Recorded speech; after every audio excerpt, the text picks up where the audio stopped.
우리 인생을 가만히 보면 우리가 지내고 있는 봄, 여름, 가을, 겨울 이 사계절과 같이 우리 인생에도 똑같은 모습을 우리가 알 수가 있는데, 봄처럼 푸릇푸릇하고 새싹이 돋아나는 것처럼 우리 인생도 어린 시절이 있습니다. 그리고 여름이 되면서 그 파릇파릇했던 그런 모든 곡식과 나무들이 이제 꽃을 피우고 열매를 맺기 위해서 무성하게 자라나는 그런 청년의 시기처럼 여름도 똑같이 그렇지 않습니까?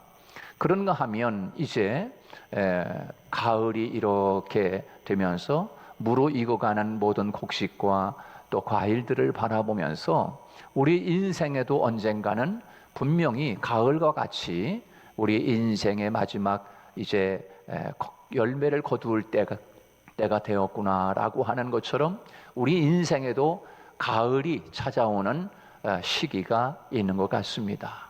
또 마치 겨울과 같이 앙상한 가지만 남은 것처럼 있다가 이제 겨울을 지나 인생의 마지막 황혼을 맞이하는 그런 때가 우리에게도 있다.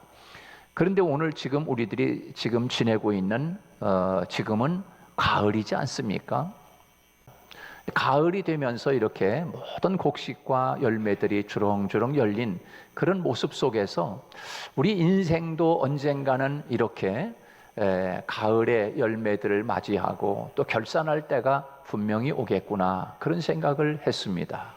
여러분, 오늘 본문 우리가 읽은 마태복음 25장 14절로 30절까지 말씀은 바로 가을 이야기입니다. 인생으로 말하면 이제 곡식을 거둬야 하는 가을이 찾아온 것처럼 오늘 본문에서 예수님께서 종말을 어떻게 맞이해야 하는가, 어떻게 준비해야 되는가, 이것을 우리에게 말씀하는 본문이 바로 오늘 우리가 읽은 본문이라고 할 수가 있습니다. 다시 말해서 예수님은 종말을 맞이하는데 세 가지 비유를 통해서 우리에게 말씀하는데, 첫 번째는 등과 기름을 준비하는 열처녀와 같이 예수님을 맞이해라. 두 번째 비유는 오늘 우리가 읽은 오늘 본문 말씀입니다. 그것이 바로 달란트 비유라고 할 수가 있습니다. 이 달란트 비유를 우리가 잘 아는 비유이지 않습니까? 그러나 문제는 그 비유를 통해서 말씀하시는 교훈을 내가 깨닫고 나에게 주시는 말씀으로 믿고 순종하고 있느냐라고 하는 것입니다. 달란트 비유 우리가 주일학교 때부터 얼마나 많이 들었습니까? 한 달란트, 두 달란트, 다섯 달란트, 이렇게 우리가 달란트 비유에 대한 오늘 본문의 말씀을 너무나 잘 아는 말씀이에요. 그런데 여러분, 오늘 이 본문 말씀은 우리들이 어떻게 주님을 맞이할, 종말을 맞이할 하나님의 사람들이 어떻게 해야 정말 아름다운 결산의 때에 하나님 앞에 칭찬 들을 수 있는 성도가 되느냐라고 하는 것을 오늘 본문에서 말해주고 있는 것입니다. 달란트 비유 역시 오늘 종말을 준비하는 성도에게 대단한 중요한 메시지를 주고 있는데요, 그것은 바로 마지막 결산에 대한 비유이기 때문에 그렇습니다. 주님이 첫 번째로 이 땅에 오신 목적은 우리들을 죄에서 구원하시기 위함이었습니다. 그리고 두 번째 이 땅에 예수님이 오시는 목적은 이 세상을 심판하기 위해 오십니다. 세상에서 우리가 어떤 삶을 살았는가를 결산하는 마지막 심판이라는 것입니다. 그래서 우리가 꼭 알아야 할 중요한 교훈이 바로 오늘 우리가 읽은 마태복음 25장 14절로 30절까지 오늘 본문의 말씀입니다. 오늘 본문에서 우리에게 주고 있는 몇 가지 함께 마음속에 꼭 새겨야 할 것이 있는데, 그것이 바로 첫 번째는 뭐냐면, 지금 내가 가지고 있는 모든 소유는 하나님이 맡기신 것이다 라고 하는 것입니다. 이것을 우리에게 지금 주고 있는 첫 번째 메시지입니다. 내가 지금 가지고 있는 모든 소유, 모든 소유라고 했습니다.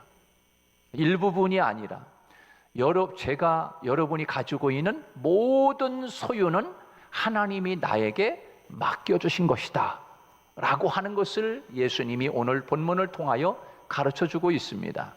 여러분, 오늘 14절로 15절 말씀에 보면 이렇게 말씀합니다. 또 어떤 사람이 타국에 갈 때 그 종들을 불러 자기 소유를 맡김과 같으니 각각 그 재능대로 한 사람에게는 금 5달란트를, 한 사람에게는 2달란트를, 한 사람에게는 1달란트를 주고 떠났더니, 그렇게 말씀합니다.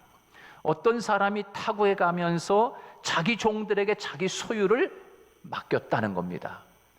주인이 종들을 불러서 이리와 이리와 이리와 해놓고 그 종들에게 주인의 것을 종들에게 맡겼다, 이렇게 오늘 본문에 표현을 하고 있습니다. 예수님이 앞으로 종말을 맞이하는데 너희들이야, 종들은 너희들이야, 그러니까 너희들에게 주인인 내가 내 것을 너희들에게 맡기고 가는 거야.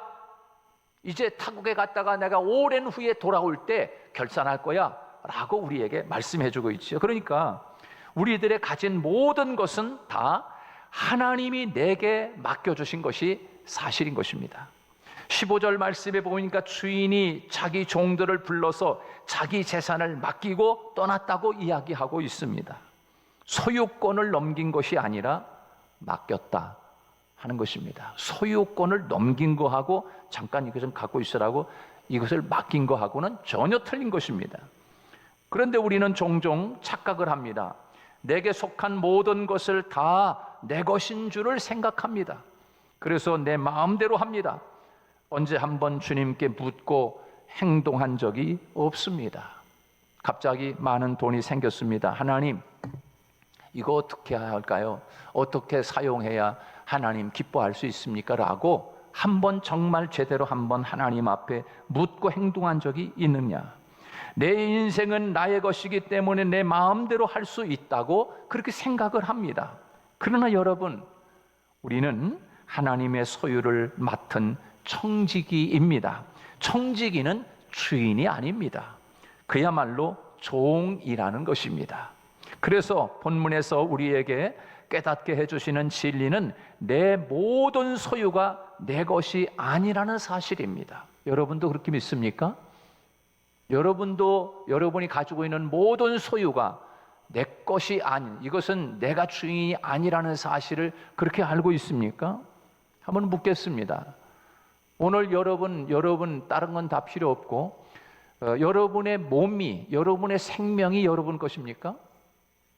내 것이 내 거지 누구 거야? 그럼 누구 거예요? 여러분 것은 누구 겁니까? 여러분은 누구 겁니까? 누구의 소유권이 누구에게 있어요? 여러분에게 있어요? 아니에요. 내 것은 나는 내 것이 아니에요. 나는 하나님의 것인 거예요. 하나님이 우리에게 하나님의 아들 독생자 예수 그리스도의 핏값으로 너희를 샀다. 하나님이 하나님의 소유권으로, 하나님이 예수 그리스도의 십자가 보혈로 우리들을 하나님의 것으로 산 거예요. 내가 내 인생은 내 거야. 그냥 내 마음대로 할 수 있지. 그러면 그 죄를 짓는 겁니다. 그래서 내가 내 몸을 잘 돌보고 함부로 내 몸을 함부로 하면은 이게 죄 짓는 거지요. 왜? 하나님의 것이니까. 그래서 하나님을 잘 믿는 사람은 내가 정말 하나님의 것이기 때문에 잘 나 자신을 관리도 잘해야 되겠지만 다른 사람도 내 이웃을 내 몸과 같이 사랑해야 할 이유도 그도 하나님의 것이기 때문에 그렇습니다.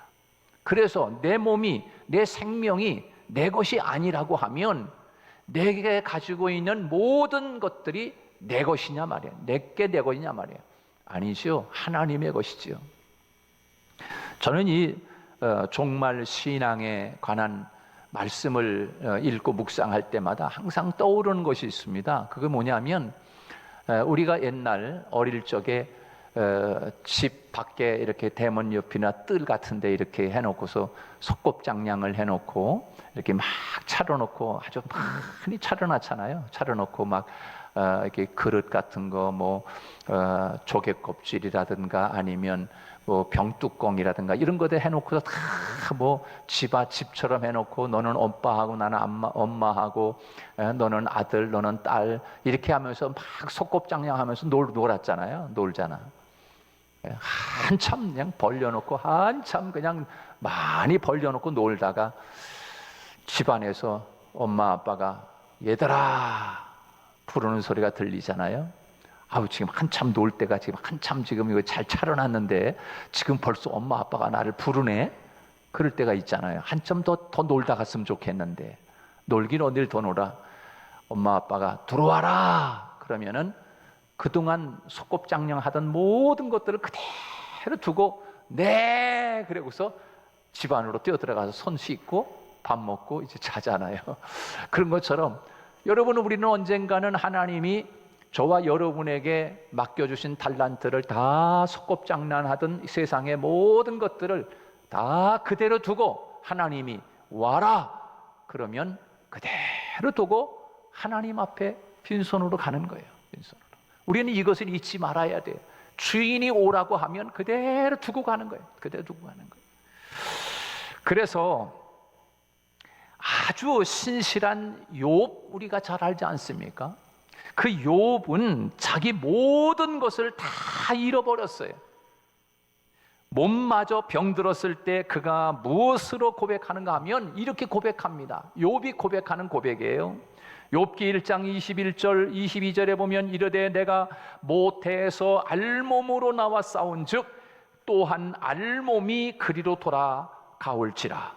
주신 이도 여호와시요 거두신 이도 여호와시오니 여호와의 이름이 찬송을 받으실지니다 하고 이 모든 일에 욥이 범죄하지 아니하고 하나님을 향하여 원망하지 아니하니라 그렇게 이야기했어요. 하나님이 욥에게 주신 재산 그리고 그 모든 나귀들과 짐승들과 심지어는 자기 자식 10명까지도 그런데 하루아침에 욥이 가지고 있는 모든 것들을 다 잃어버렸어요. 다시 말해서 이 모든 것이 내가 적신으로 나와 싸운즉 내가 알몸으로 나왔는데 이것이 다 내게 주인이 아니라는 거예요. 주신 분도 하나님이시고 내 것을 가져가신 분도 하나님이시오니 하나님이 찬송을 받으실지니이다. 이 욥의 아름다운 고백인 거예요. 이 모든 것의 주인이 하나님이시라는 것입니다. 원래 빈손으로 왔는데 하나님께서 내게 맡겼다가 그저 가져가셨다는 것입니다. 하나님이 하나님의 것을 가져가셨는데 내가 뭐라고 말할 수가 있느냐 하는 것입니다. 이것이 욥의 주권 사상입니다. 하나님이 주권자라는 것입니다. 그러므로 결코 원망하거나 불평하지 않고 하나님의 이름을 찬양했다라고 성경은 우리에게 말씀합니다. 이것이 위대한 욥의 신앙 고백입니다. 욥은 하나님께서 내게 이 모든 것을 맡기셨습니다. 이것이 청지기 정신 아닙니까? 이러한 청지기 정신을 바로 가질 때 우리는 하나님의 거룩한 백성으로 입술로 범죄하지 않고 찬양을 돌릴 수 있는 것입니다. 이 청지기 정신을 가지면 욕심낼 것도 없습니다. 짜증낼 것도 없습니다. 불평할 것도 없습니다. 그저 이 모든 것이 하나님의 은혜인 것을 알고 감사할 뿐인 것입니다. 내가 열심히 땀을 흘려서 벌었는데요, 내 것이지요. 여러분 것이라고 아무리 움켜져도 하나님이 가져가시면 막을 사람이 어디 있습니까? 그러나 하나님이 또 부어주시면 또 그것을 막을 사람이 어디 있습니까? 내 것이라고 내가 아무리 우겨대고 아무리 욕심내도 하나님이 집을 세우지 아니하시면 세우는 자의 수고가 헛되고 여호와께서 성을 지키지 아니하시면 파수꾼의 경성함이 허사라고 말씀하고 있습니다. 너희들이 아침에 일찍 일어나 늦게 누우며 수구의 떡을 먹음이 결코 헛된 일을 하고 있구나. 그것이 내 것이 되겠느냐라고 주님이 우리에게 묻는다고 하면, 주님, 나에게 맡겨주신 이 모든 것은 하나님이 내게 맡겨주신 달란트입니다. 나는 그저 청지기로서 주의 사명을 감당할 뿐입니다 라고 우리가 진정으로 고백할 수 있는 믿음의 사람이 되어야 합니다. 생명의 주인은 내가 아니라 하나님이십니다. 주인이 부르시면 어느 때라도 가야 하는 것이 인생이지 않습니까? 이 모든 것들이 사라지게 될 때야 비로소 미련한 사람들이 깨닫게 됩니다. 하나님께서는 우리가 이 세상에 사는 동안에 당신의 소유를 우리에게 맡겨주셨습니다.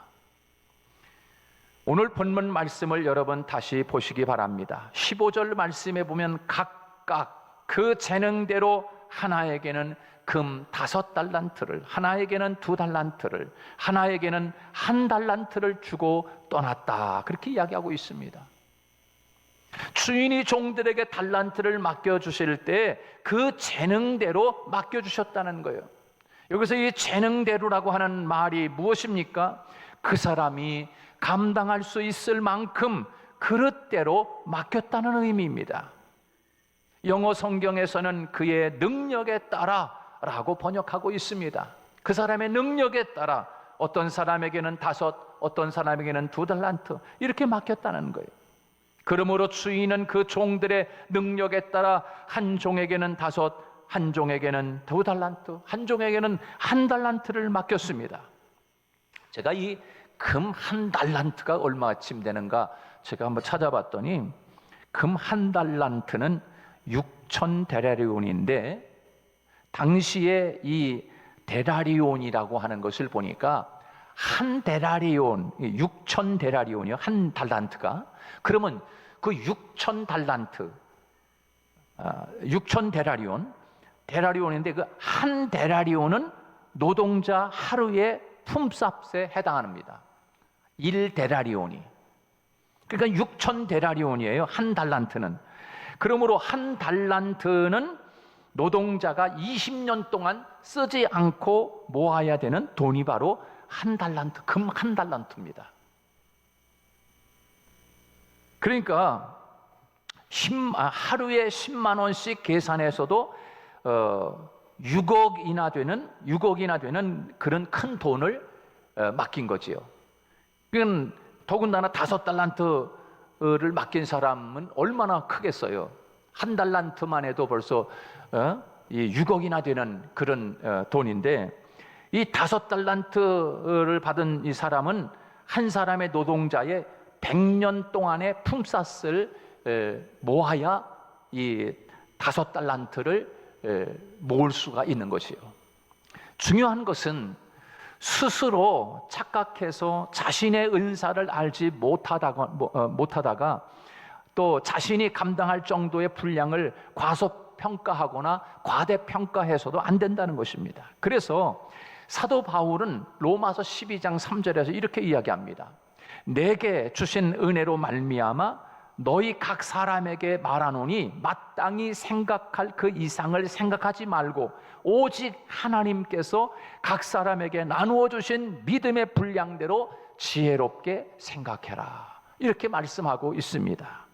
또한 에베소서 4장 7절에서 우리 각 사람에게 그리스도의 선물의 분량대로 은혜를 주시나니, 그렇게 말씀하고 있습니다. 모든 성도들이 같은 분량의 사역을 감당할 만한 능력이 있는 것이 아니라는 것을 분명히 우리에게 말했습니다. 사랑하는 여러분, 지금 여러분이 맡은 달란트는 무엇입니까? 그 달란트는 여러분의 책임을 의미하는 것입니다. 많이 가졌으면 그만큼 책임이 크다는 것을 우리는 잊지 말아야 합니다. 그러므로 많이 가졌다고 자만해서도 안 됩니다. 적게 가졌어도 다 하나님이 맡겨주신 달란트입니다. 내가 이 땅에 살아가는 동안에 필요한 것입니다. 그것이 하나님께로부터 왔다는 사실을 인정하고 하나님 앞에 부끄러움 없이 충성된 종으로 인정받는 성도들이 되시기를 주님의 이름으로 축복합니다. 첫 번째 오늘 본문에 주는 메시지는 내게 주신 달란트는 소유권이 내가 아니라 하나님의 것이라는 사실을 우리는 절대로 잊어서는 안 되는 것입니다. 두 번째, 오늘 본문에 주는 메시지 두 번째는 주인이 맡기실 때 분명히 목적이 있다는 것입니다. 이것을 말씀하고 있는 것입니다. 하나님이 우리에게 5달란트, 2달란트, 1달란트를 맡기실 때 그걸 주는 것은 그냥 심심해서 주는 게 아니라 목적이 있다는 것입니다. 목적. 왜 줬느냐? 이유가 있는 것이요, 이유가. 오늘 우리가 깨달아야 할 것은 하나님께서 주신 것 적게 주셨든지 많이 주셨든지 다 맡기신 하나님의 이유가 있다는 것이죠. 자기 마음대로 쓰라고 맡겨주신 것이 결코 아닌 것이에요. 5달란트 받은 사람은 어떻게 했습니까? 오늘 16절에 5달란트 받은 자는 바로 가서 그것으로 장사하여 또 5달란트를 남기고 그랬습니다. 그래서 이 바로 가서 장사했다는 것입니다. 바로라고 하는 것은 하자마자 곧 그런 뜻입니다. 두 종들은 2달란트나 5달란트나 이 두 종들은 자신에게 맡겨진 책임을 다하기 위해서 지체 없이 주님의 맡긴 소유물을 활용해서 일을 열심히 충성을 다합니다. 이들은 마치 기다리고 있다는 듯이 주인이 그 소유를 맡기기가 무섭게 이 일을 했습니다. 그러므로 충성된 종은 달란트로 자기 능력을 과시하는 것이 아니라 주인의 뜻을 깨닫고 그 뜻대로 충성을 다하는 것입니다. 언제든지 일이 맡겨지면 이 일을 할 수 있는 사람, 그런 종에게 주인이 자신의 소유를 많이 맡기지 않겠습니까? 종은 우선 자신의 능력을 파악할 수 있어야 하는 것입니다. 주도 면밀하게 계획을 세워야 하고 어디서 어떤 품목으로 어떤 사람들을 대상으로 언제부터 일을 시작할지 계획을 세우지 않으면 안 되는 것입니다. 5달란트 받은 종은 바로 가서 그 돈으로 장사해서 5달란트를 남기고 2달란트 받은 종도 마찬가지입니다. 그런데 1달란트 받은 종은 땅을 파고 그 주인의 돈을 감춰뒀습니다. 일하지 않았다는 것입니다. 그는 주인의 소유를 맡은 후에 어떤 고민도 인내도 하지 않았습니다. 주인에게 받은 돈 그대로 주인에게 돌려드리면 된다는 것이 그의 생각이었습니다. 하나님께서 맡겨주신 달란트는 하나님의 목적을 위해서 사용해야 합니다. 이유가 있는 것입니다. 왜 하나님이 우리에게 그런 재능을 줬겠습니까? 왜 우리에게 그런 달란트를 주셨겠습니까? 왜 우리에게 여러 가지 많은 재물을 주셨겠습니까? 바로 그것은 하나님의 목적이 있고 이유가 분명히 있다는 것이지요. 그래서 베드로 사도는 이렇게 권면합니다. 베드로전서 4장 10절로 11절에 보면 각각 은사를 받은 대로 하나님의 여러 가지 은혜를 맡은 선한 청지기 같이 서로 봉사하라. 만일 누가 말하려면 하나님의 말씀을 하는 것 같이 하고 누가 봉사하려면 하나님이 공급하시는 힘으로 하는 것 같이 하라. 이는 범사에 예수 그리스도로 말미암아 하나님의 영광을 받으시게 하려 함이니 그에게 영광과 권능이 세세 무공토록 있느니라. 아멘. 그렇게 말씀하고 있습니다. 우리는 하나님의 여러 가지 은혜를 맡은 선한 청지기들이라는 사실을 잊지 말아야 돼요. 그러므로 누가 말하려면 하나님이 말씀하는 것 같이 하고 누가 봉사 열심히 하면 내가 열심히 하는 게 아니라 하나님이 내게 공급하시는 힘이 있으니까 하는 것이지요. 우리 큰일을 하셨습니까? 아니에요. 하나님이 내게 은혜 주셔서 하는 거지요. 하나님이 내게 능력 주셔서 하지요. 이렇게 누가 말하려면 또 봉사하려면 하나님이 공급해서 하는 힘으로 하는 것 같이 청지기는 그렇게 일하라고 우리에게 말씀해 주는 거예요. 열심히 재능이 있고 능력이 있어서 내 아니면 아무 일도 못한다, 이런 생각을 우리는 버려야 합니다. 5달란트, 2달란트 받은 사람처럼 주인이 맡겨주신 달란트에 따라서 책임을 깨닫고 그 책임에 충성하는 것입니다. 그러나 1달란트 받은 사람은 땅을 파고 돈을 감췄다고 오늘 본문에 말씀하고 있습니다. 후에 결산할 때 주인은 이 종에게 악하고 게으른 종이라고 책망을 합니다.